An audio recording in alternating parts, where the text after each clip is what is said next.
You know, there are all sorts of cooking terms out there, but sometimes we're not exactly sure what they all mean. So today, I want to show you the basics of braising.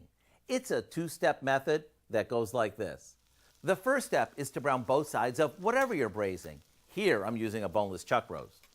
Now, you can do this in a bit of oil or butter, and this seals in the juices. After it's browned, typically the next step is to add some broth to the pan. But before we do, I'm going to saute some onions and garlic first. Once they're golden, the beef goes back in, and we add some beef broth, tarragon, and a bay leaf.